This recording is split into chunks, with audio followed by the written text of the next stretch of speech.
90% పూర్తి చేసినటువంటి పాలమూరు రంగారెడ్డిలో మీరు 45 టీఎంసీల నీటికి ఒప్పుకున్నారు. మీరు తప్పు చేసిండ్రు. పాలమూరుకు, రంగారెడ్డికి, నల్లగొండకు మీరు అన్యాయం చేసిండ్రు.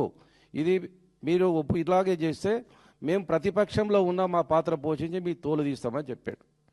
దాన్ని డైవర్ట్ చేయడానికి, ఆ ఇష్యూను డైవర్ట్ చేయడానికి, పాలమూరు రంగారెడ్డిని పక్కన పెట్టడానికి, నీవు ఇచ్చిన 6 గ్యారంటీలను పక్కన పెట్టడానికి నీవు ఈ లాంగ్వేజ్ వాడతావా?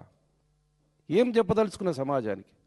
ఇలా గ్రామీణ ప్రాంతంలో మీరు నేను ఒకటే అడుగుతున్న ముఖ్యమంత్రి గారు, పోలీసులు లేకుండా ముఖ్యమంత్రి కానీ, మంత్రులు కానీ, ఎమ్మెల్యేలు కానీ మీకు దమ్ము ధైర్యం ఉంటే, రియల్గా మీరు మొగోళ్ళు అయితే, మీకు మొగ పుట్టుకనే పుడితే, మీరు అంటారు కదా మీ లాంగ్వేజ్లోనే మాట్లాడితే, మీ మొగ పుట్టుకనే మీరు పుడితే మీరు గ్రామీణ ప్రాంతాలకు వచ్చి మహిళలతో మీటింగ్ పెట్టి మీకు 2500 రూపాయలు వస్తుందా చేతులు లేపమని అడగండి.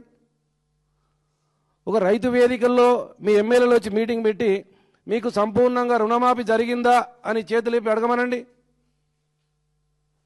మీకు రైతు బంధు 15,000 వస్తుందా రైతు బంధు అడగమనండి. అది చేతగాక ఇవాళ మీ ఎమ్మెల్యేలు దేనికి పరిమితమైనండి? శ్రీమంతాలకు, బర్త్డేలకు, పెళ్ళిళ్ళకు తప్ప ఏం చేస్తున్నారు మీ ఎమ్మెల్యేలు? 2 సంవత్సరాలు అయింది, తట్టెడు మట్టి తీయలే. ఏమైంది?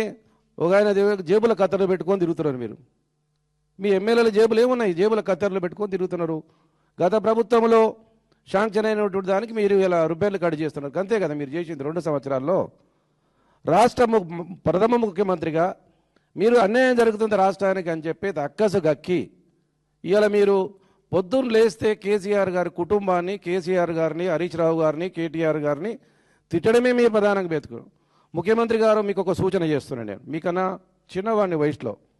ఒక పని చేయండి, మీరు 29 తారీఖు నాడు అసెంబ్లీ పెడతారో నేను చూశాను. 29 తారీఖు నాడు అసెంబ్లీ పెట్టి ఒక 30 రోజులు ఒక సెషన్ పెట్టండి. 1 రోజా, 2 రోజులా, 3 రోజులా కేసీఆర్ గారిని తిట్టండి. మీ లాంగ్వేజ్లో మంత్రులు, ఎమ్మెల్యేలు, ముఖ్యమంత్రి అందరు కలిసి కేసీఆర్ గారిని తిట్టండి. ఒకరోజు ఉదయం మల్లో సెక్షన్ పెట్టండి, హరీష్ రావు గారిని తిట్టండి. మల్లో సెక్షన్ పెట్టండి, కేటీఆర్ని తిట్టండి. ఇంకా వాళ్ళ కుటుంబంలో వాళ్ళ మనమడు ఉంటే వాళ్ళ మనమడు తిట్టండి. ఎంతమంది తిడతారో ఆ కుటుంబాన్ని తిట్టండి. తిట్టిన తర్వాత అయిపోయిన తర్వాత 6వ రోజు 7వ రోజు నాడు మీ 6 గ్యారంటీల మీద చర్చ పెట్టండి.